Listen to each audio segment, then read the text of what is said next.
దేవునికి స్తోత్రం. మన ప్రభువును రక్షకుడైన యేసుక్రీస్తు వారి నామంలో అందరికీ ఉదయకాల శుభములు తెలియజేయుచున్నాను.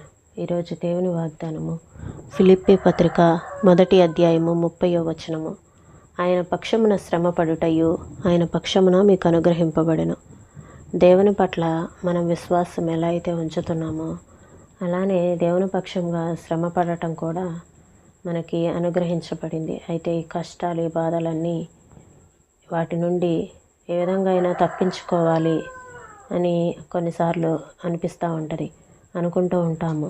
కానీ వాటి నుండి తప్పించుకోవటం మన వలన కాదు. ఒకదాని తర్వాత ఒకటి శ్రమలు వస్తూనే ఉంటాయి. అయితే ప్రశస్తమైన పింగాణి పాత్రలను 3 సార్లు కాలుస్తారు, కొన్నింటిని ఇంకా ఎక్కువ సార్లు కాలుస్తారు. ఇంత వేడిని ఈ పాత్రలు ఎందుకు భరించాలి? 1 లేక 2 సార్లు కాలిస్తే చాలదా? కానీ 3 సార్లు కాలిస్తేనే కానీ వాటి యొక్క వివిధ వర్ణ సంకలనం పరిపక్వం కాదు. అలానే మానవ జీవితంలో కూడా ఈ సూత్రాన్ని అనుసరించే మనం కూడా రూపుదిద్దుకుంటున్నాము. దేవుని కృప వలన ఈ రంగులు, మన జీవితంలోనికి వచ్చిన రంగులు శాశ్వతంగా ఉండిపోతాయి. దేవుడు నడిపే పాఠశాల చాలా ఖర్చుతో కూడుకున్నది. అందులో నేర్పే పాఠాల భాష కన్నీటి భాషే. రిచర్డ్ బాక్స్టర్ అనే భక్తుడు ఉంటాడు. దేవా, ఈ 58 సంవత్సరాలు నా శరీరానికి నీవు నేర్పిన క్రమశిక్షణ కోసం నీకు వందనాలు. బాధలను విజయగాథలుగా మార్చుకున్న ఎంతోమంది భక్తులలో ఇతడు ఒకడు. అయితే మన పరలోకపు తండ్రి నడిపే పాఠశాల ఇంకెంతో కాలం ఉండదు. కఠినమైన పాఠాలకు భయపడకూడదు. బుద్ధి చెప్పే బెత్తానికి బెదిరిపోకూడదు. వీటిని సంతోషంగా సహించి మహిమ డిగ్రీ పుచ్చుకోగలిగితే మన కిరీటం మరీ ఎక్కువ శోభాయమానంగా, మన పరలోకం మరింత మహిమాన్వితంగానూ ఉంటుంది. ప్రశస్తమైన పింగాణి పాత్రలను 3 సార్లు కాలుస్తారు, కొన్నిటిని ఇంకా ఎక్కువ సార్లు కాలుస్తారు. ఇంత వేడిని ఈ పాత్రలు ఎందుకు భరించాలి? 1 లేక 2 సార్లు కాలిస్తే చాలదా? అవును, 3 సార్లు కాలిస్తే కానీ వాటి వివిధ వర్ణ సంకలనం పరిపక్వం కాదు. ఆ రంగులు వింత హంగులతో అవతరించి శాశ్వతంగా నిలిచిపోతాయి. మానవ జీవితంలో కూడా ఈ సూత్రాన్ని అనుసరించే మనం రూపుదిద్దుకుంటున్నాం. మన శ్రమలు మనలో 1-2 సార్లు కాదు, ఎన్నోసార్లు రగులుతున్నాయి.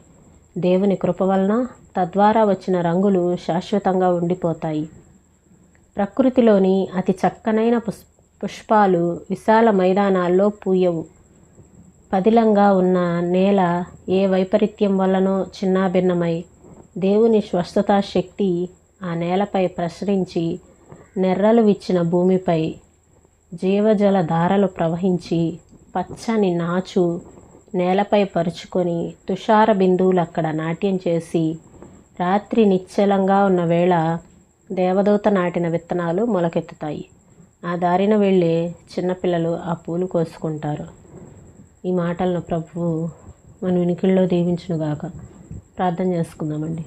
స్తోత్రం తండ్రి, పరిశుద్ధుడా, ప్రేమ కలిగిన దేవా, నీకు వందనాలు ప్రభువా. ఆయన పక్షమున శ్రమపడుటయు ఆయన పక్షమున మీకు అనుగ్రహింపబడిన అని ఈ వాక్య భాగం సెలవిస్తూ ఉంది ప్రభువా. మానవ జీవితంలో శ్రమలు ఒకదాని తర్వాత ఒకటి వస్తూ ఉంటాయి. అయితే వాటి నుంచి తప్పించుకోవాలని ప్రయత్నం చేసిన వాటి వలన నుండి తప్పించుకోవటం మా వలన కాదు. అయితే దేవా, మీ కృప ద్వారా వాటిని మేము సహించే శక్తిని మాకు అనుగ్రహించమని వేడుకొంచున్నాను తండ్రి.